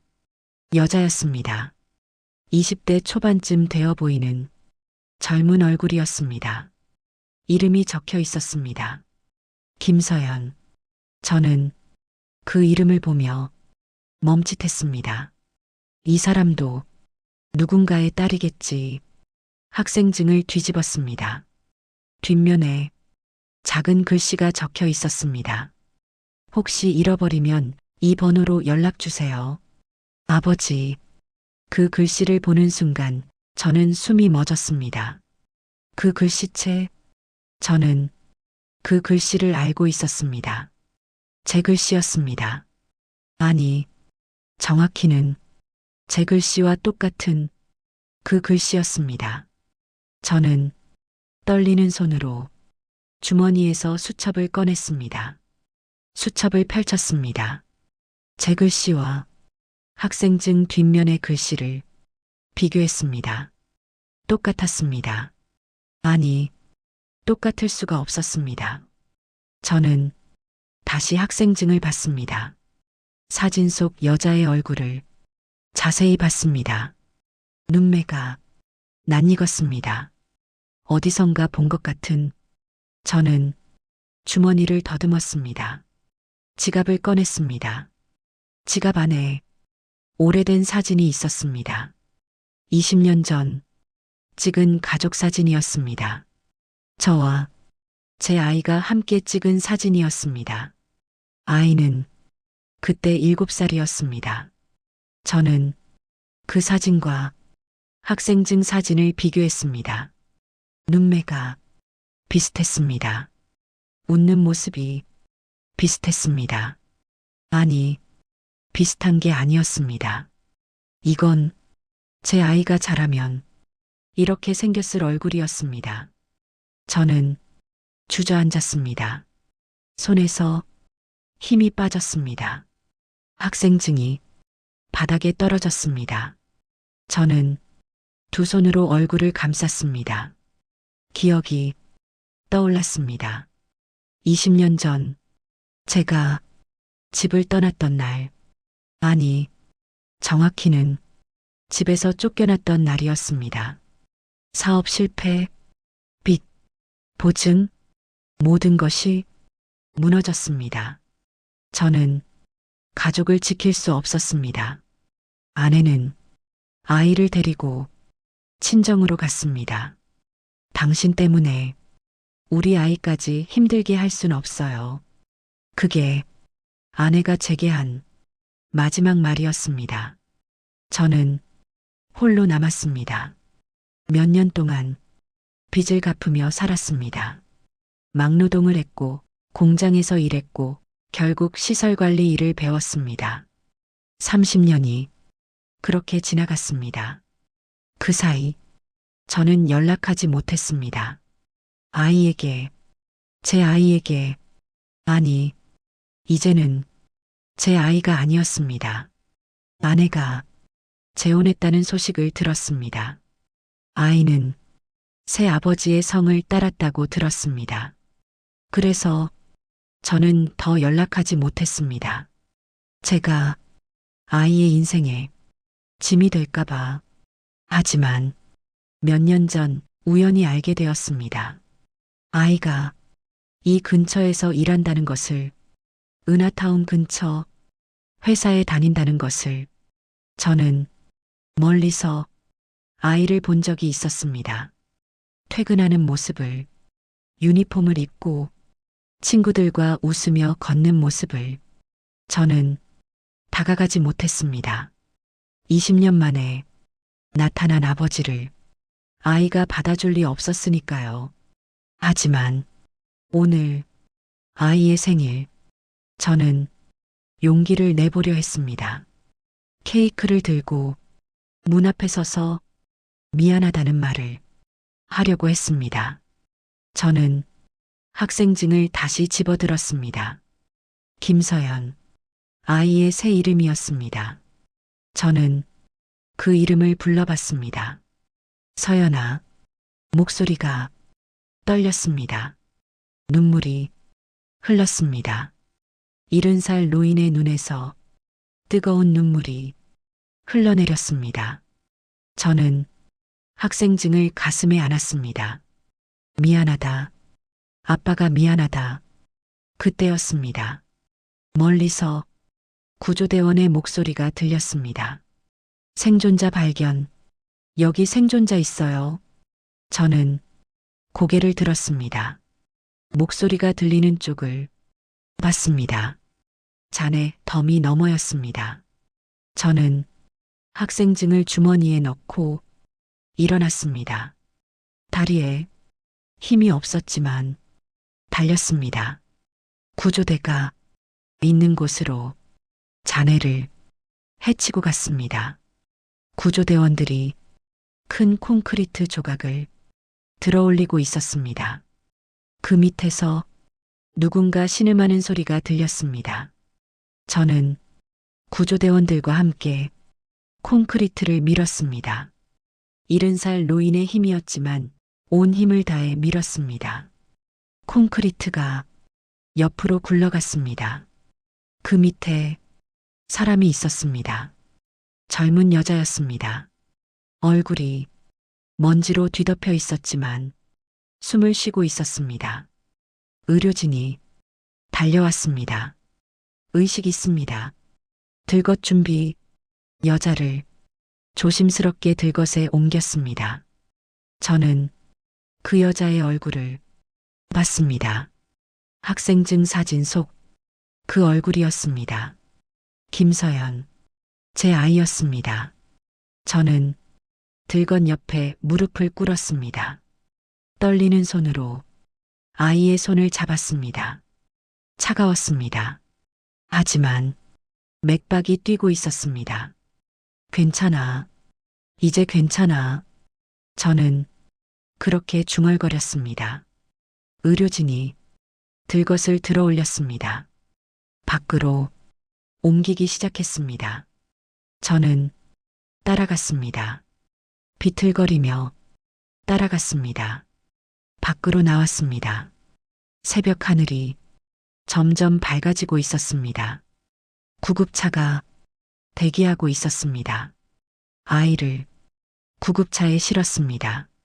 저는 구급차 문 앞에 섰습니다. 의료진이 물었습니다. 보호자이신가요? 저는 대답하지 못했습니다. 보호자? 저는 20년 동안 보호자가 아니었습니다. 아닙니다. 저는 그렇게 말하고 뒤로 물러섰습니다. 구급차 문이 닫혔습니다. 사이렌이 울렸습니다. 구급차가 출발했습니다. 저는 그 차를 보며 서 있었습니다. 아이가 멀어지고 있었습니다. 다시, 또다시 저는 주머니에서 학생증을 꺼냈습니다. 뒷면을 봤습니다. 혹시 잃어버리면 이 번호로 연락 주세요. 아버지, 그 번호는 제 번호가 아니었습니다. 새 아버지의 번호였겠죠. 저는 학생증을 꼭 쥐었습니다. 그리고 깨달았습니다.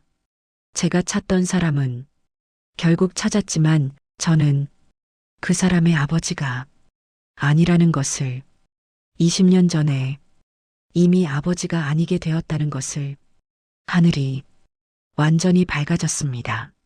11월 29일 아이의 생일 아침이었습니다. 저는 구급차가 사라진 방향을 바라보며 중얼거렸습니다. 생일 축하한다. 서연아. 그리고 주저앉았습니다. 무너진 건물 앞에서 70살 노인은 혼자 울고 있었습니다. 사흘 후 저는 병원 침대에 누워 있었습니다. 다리골절, 갈비뼈 금, 전신 타박상. 의사는 기적적이라고 말했습니다. 70살 나이에 그 정도 부상으로 끝난 게 기적이라고. 하지만 저는 기적이라고 생각하지 않았습니다.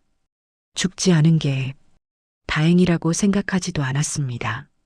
저는 그저 텔레비전을 보고 있었습니다.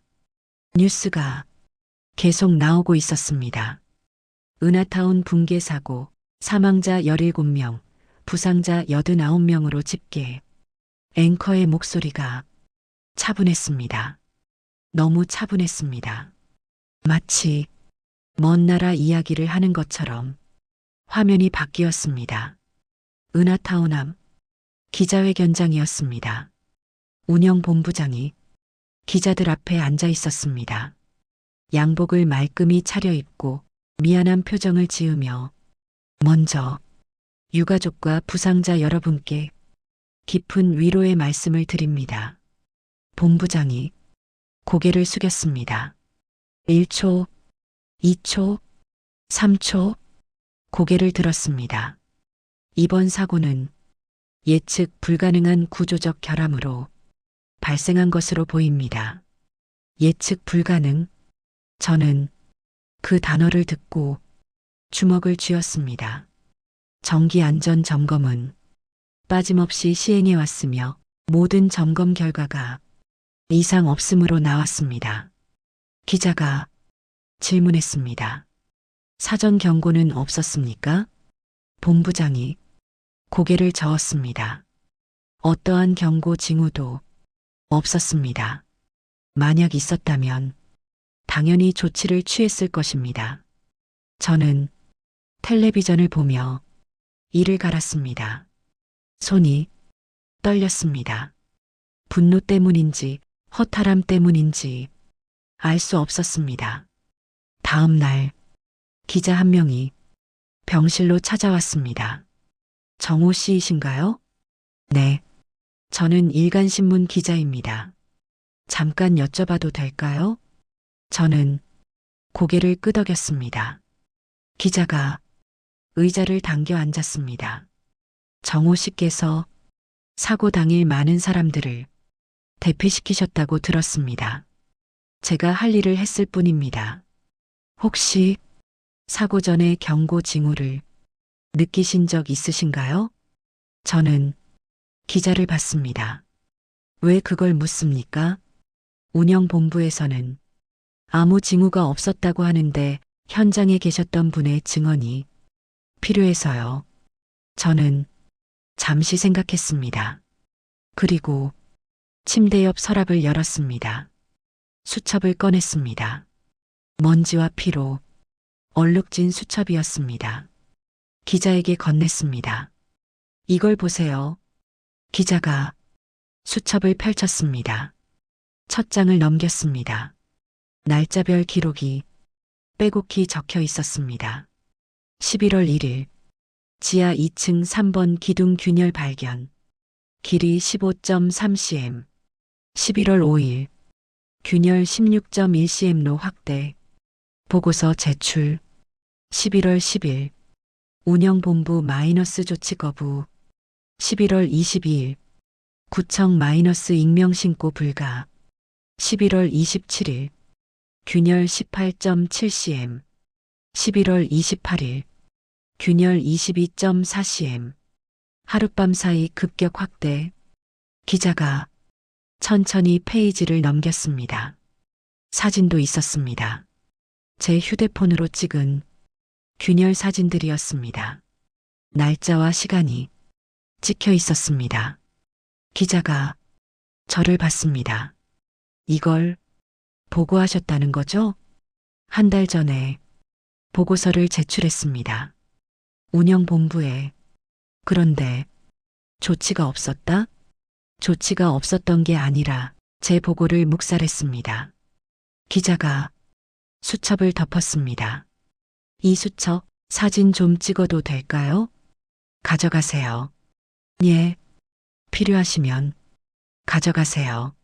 세상이 알아야 합니다. 기자가 수첩을 조심스럽게 받았습니다. 증거로 제출하셔야 하는 거 아닌가요?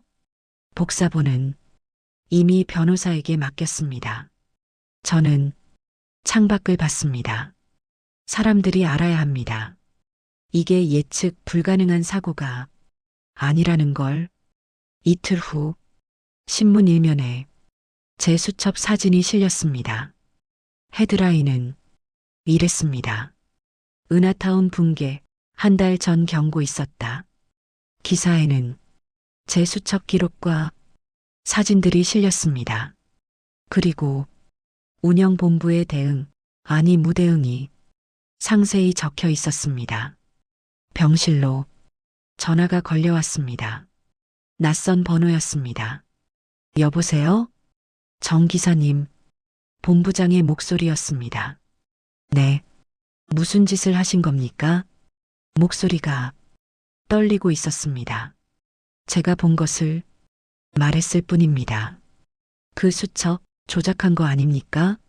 날짜를 미리 적어 놓고 저는 웃음이 나왔습니다. 쓴 웃음이었습니다. 조작이라고요? 제 휴대폰에 사진 원본이 다 있습니다. 사진 메타데이터에 촬영 날짜가 남아 있어요. 그건 본부장님 왜 제 보고서를 없애셨습니까? 침묵이 흘렀습니다. 보고서가 어디 갔는지 아십니까? 제가 직접 본부장님 책상에 올려놓은 보고서요. 그건 실수로 17명이 죽었습니다. 89명이 다쳤습니다. 실수로요? 제 목소리가 높아졌습니다. 정 기사님, 진정하세요. 우리 합의점을 찾을 수, 합의요? 저는 웃었습니다. 본부장님, 저는 이제 잃을 게 없습니다. 70살 노인이고, 계약도 끝났고, 가족도 없습니다. 정 기사님, 하지만 죽은 사람들은 잃을 게 많았습니다. 앞으로 살아갈 시간, 사랑하는 사람들, 꿈. 저는 창밖을 봤습니다. 그걸 빼앗은 게 누구입니까? 전화가 끊어졌습니다. 저는 전화기를 내려놓았습니다. 손이 떨리고 있었습니다. 하지만 후회는 없었습니다. 며칠 후 검찰이 은하타운 운영사를 수사한다는 뉴스가 나왔습니다. 업무상 과실치사 혐의로 본부장과 안전 책임자가 소환되었습니다. 그리고 제 보고서가 발견되었습니다. 본부장 사무실 서랍 깊숙이 숨겨져 있던 제 보고서가. 저는 병실에서 그 뉴스를 봤습니다. 텔레비전 화면에 본부장이 나왔습니다. 기자들에게 둘러싸여 고개를 숙이고 있었습니다. 플래시가 터졌습니다. 본부장님, 보고서를 왜 숨기셨습니까? 책임지실 겁니까? 사과하실 말씀은. 본부장은 대답하지 않았습니다. 그저 차에 올라탔습니다. 차가 출발했습니다. 저는 그 모습을 보며 생각했습니다. 분노가 무언가를 바꿀 수 있을까? 이미 죽은 사람들을 되살릴 수 있을까? 이미 무너진 것을 다시 세울 수 있을까? 답은 아니었습니다. 하지만 적어도 진실은 드러났습니다. 사람이 돈보다 뒤에 있었다는 것, 경고가 무시되었다는 것, 누군가는 책임을 져야 한다는 것. 저는 텔레비전을 끄고 눈을 감았습니다. 피곤했습니다. 몸도 마음도 너무 피곤했습니다. 하지만 아직 할 일이 남아 있었습니다.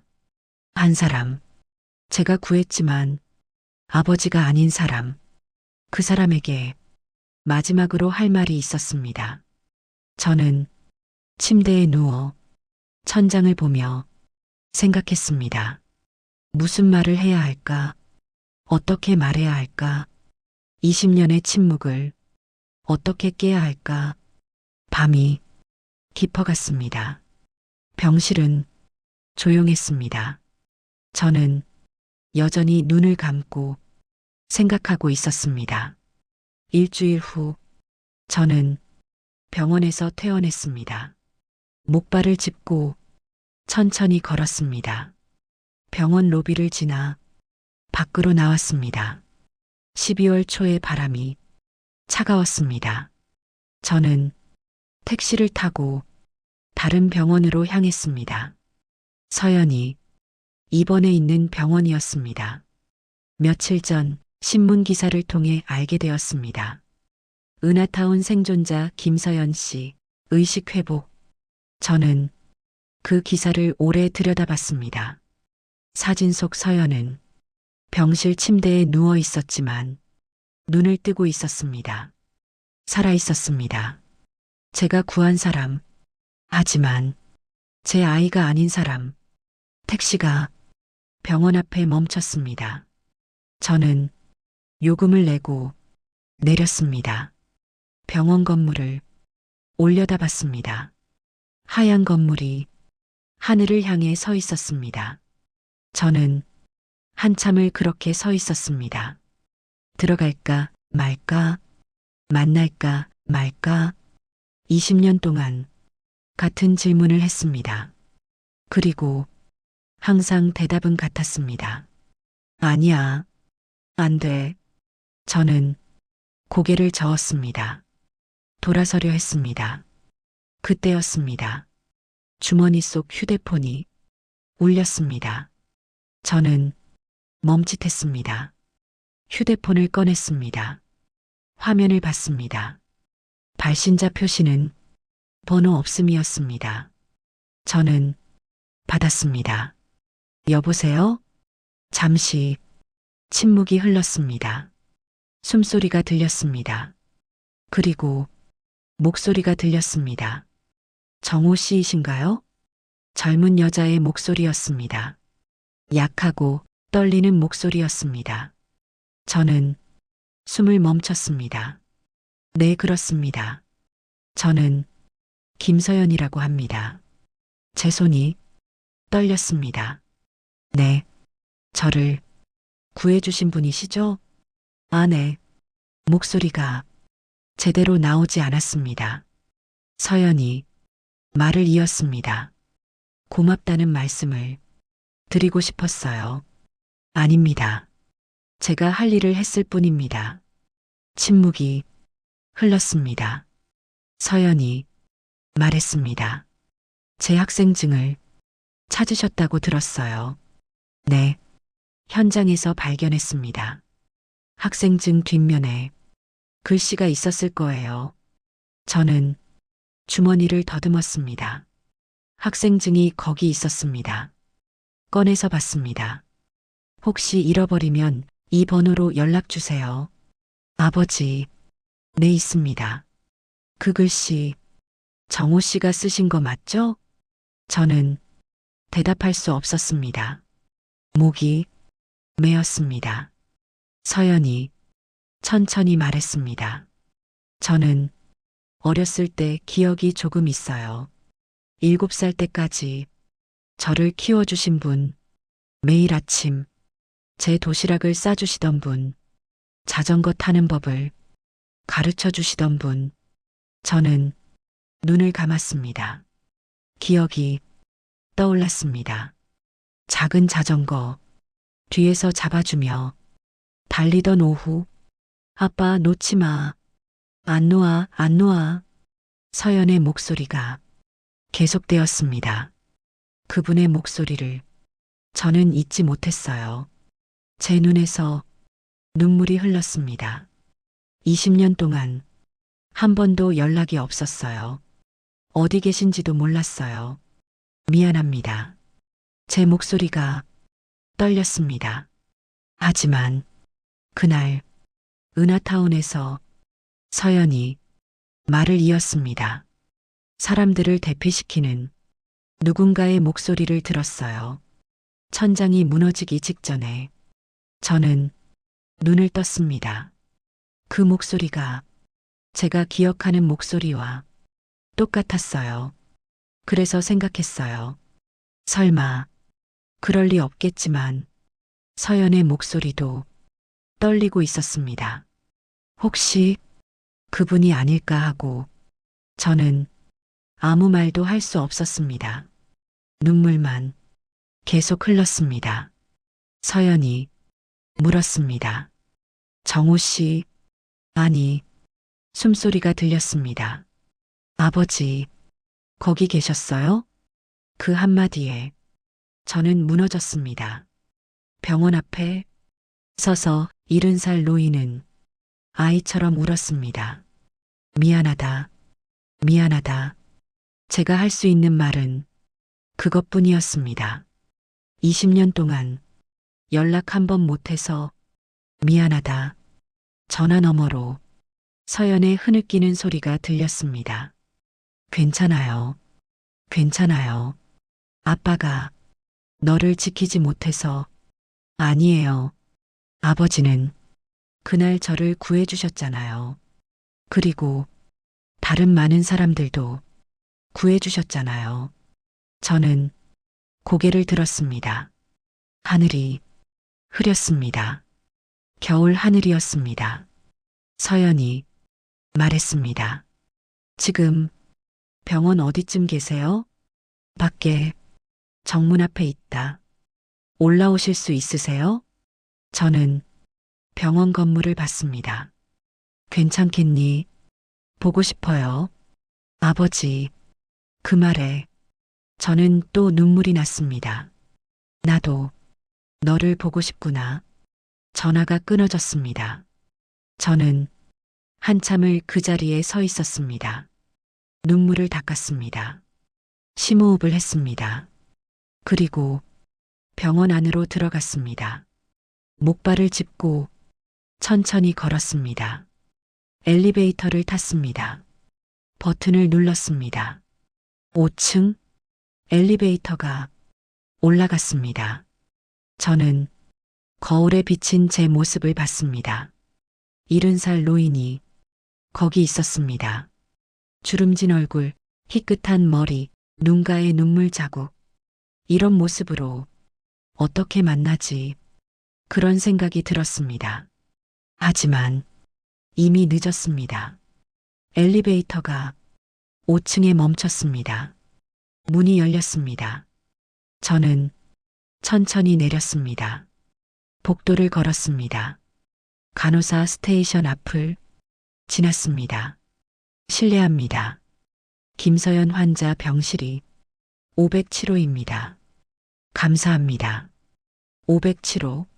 저는 그 번호를 따라 걸었습니다.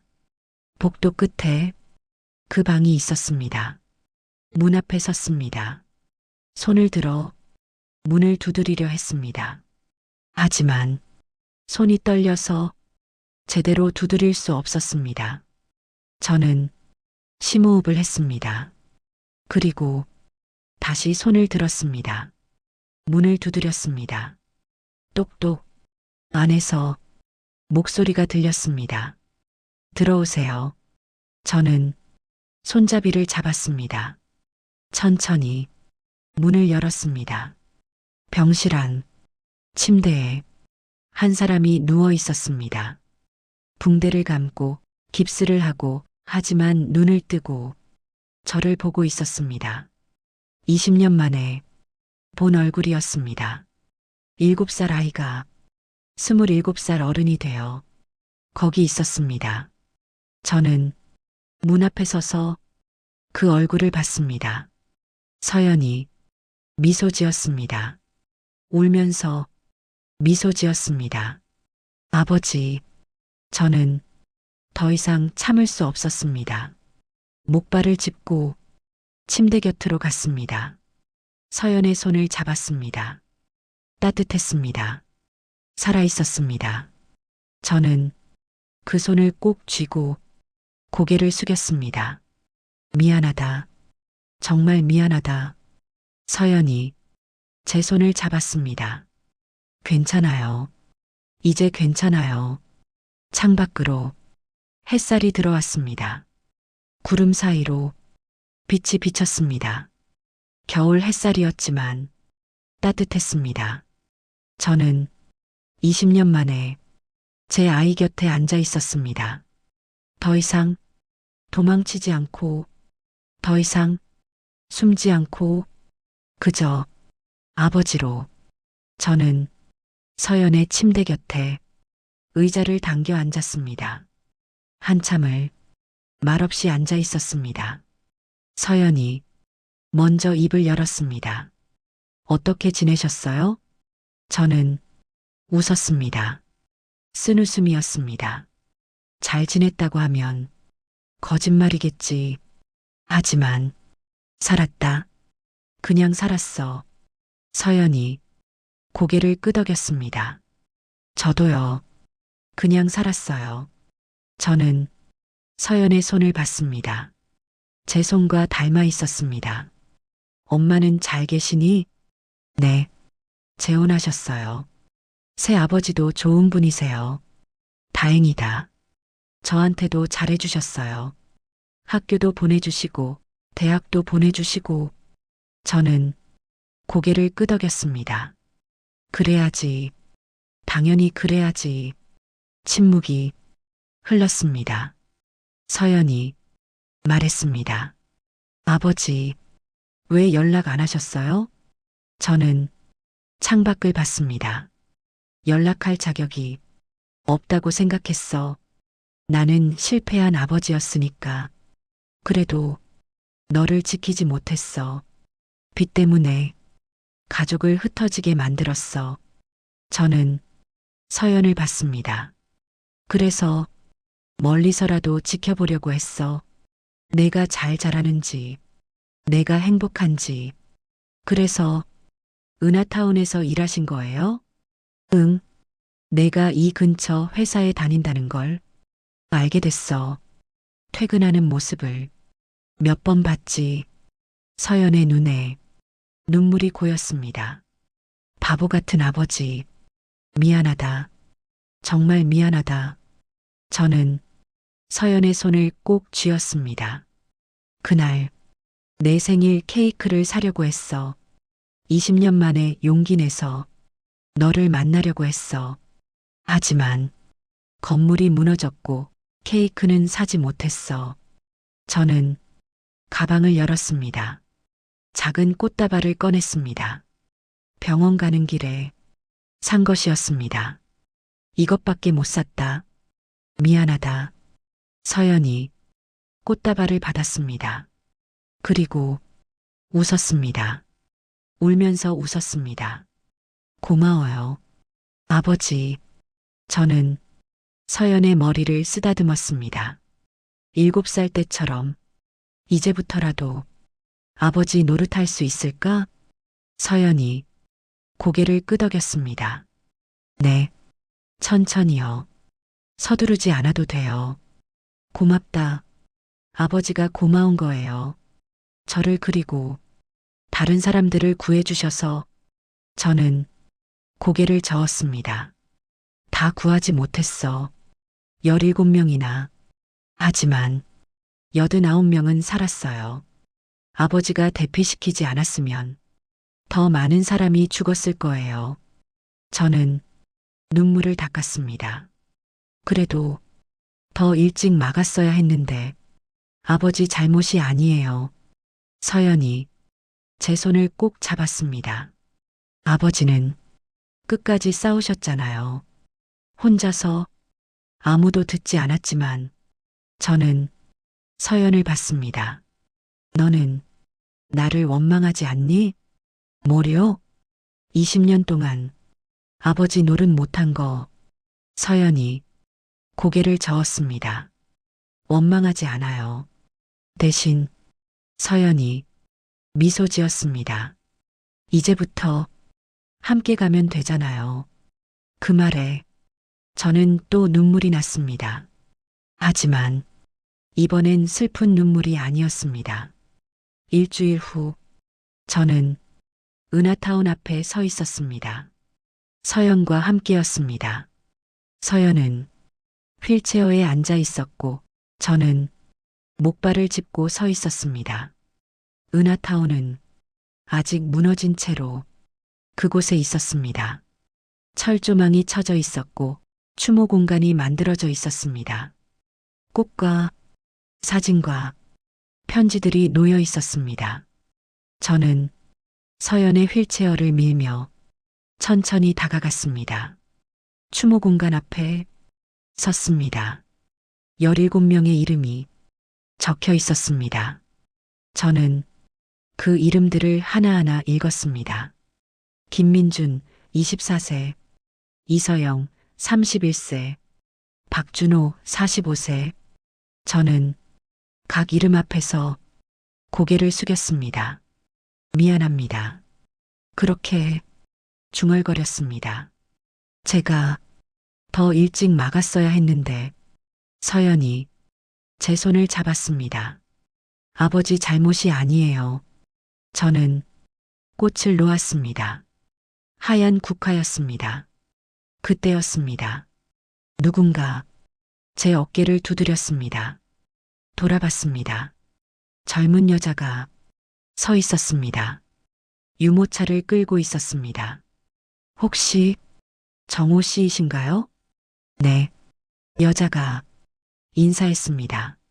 저는 그날 아기 데리고 있던 저는 기억했습니다. 5층에서 유모차를 함께 들었던 그 엄마였습니다. 아, 기억합니다. 고맙다는 말씀을 꼭 드리고 싶었어요.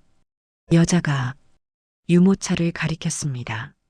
덕분에 이 아이가 살았어요. 유모차 안에는 아기가 자고 있었습니다. 평화로운 얼굴이었습니다. 저는 그 얼굴을 보며 눈물이 났습니다. 아닙니다. 제가 할 일을 했을 뿐입니다. 아니에요. 아니었으면 우리 모두 죽었을 거예요. 여자도 울고 있었습니다. 정말 정말 고맙습니다. 여자가 인사하고 떠났습니다. 저는 그 뒷모습을 보며 서 있었습니다. 서연이 말했습니다. 아버지, 저런 사람들이 89명이나 있어요. 저는 고개를 끄덕였습니다. 그래, 89명. 저는 무너진 건물을 봤습니다. 하지만 17명도 있어. 네, 17명도 있어요. 서연이 제 손을 잡았습니다. 하지만 아버지는 끝까지 싸우셨어요. 그걸로 충분해요. 저는 서연을 봤습니다. 충분하지 않아. 앞으로 더 싸워야 해. 네, 다시는 이런 일이 없도록. 사람이 돈보다 뒤에 있는 일이 없도록. 저는 주머니에서 수첩을 꺼냈습니다. 마지막 장을 펼쳤습니다. 빈 페이지였습니다. 저는 펜을 꺼냈습니다. 천천히 글을 썼습니다. 사람이 먼저다.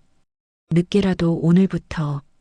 서연이 그 글을 봤습니다. 아버지, 나는 앞으로 이걸 기억하며 살 거야.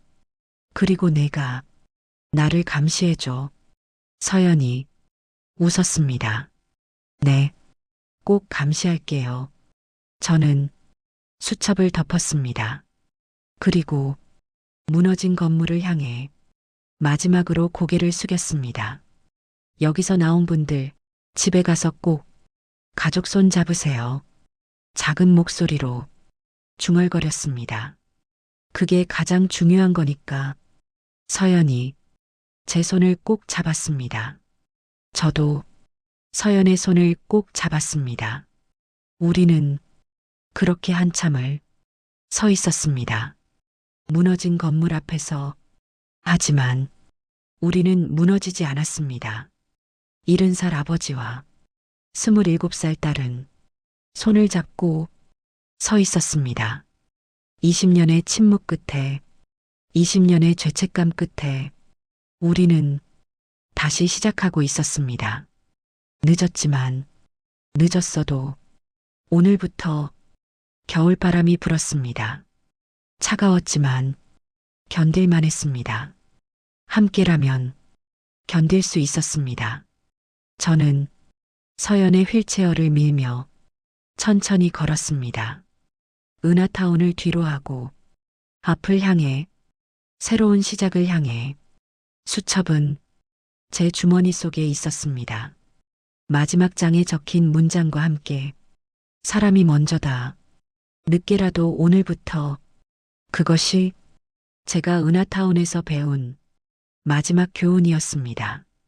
그리고 앞으로 평생 기억할 교훈이었습니다.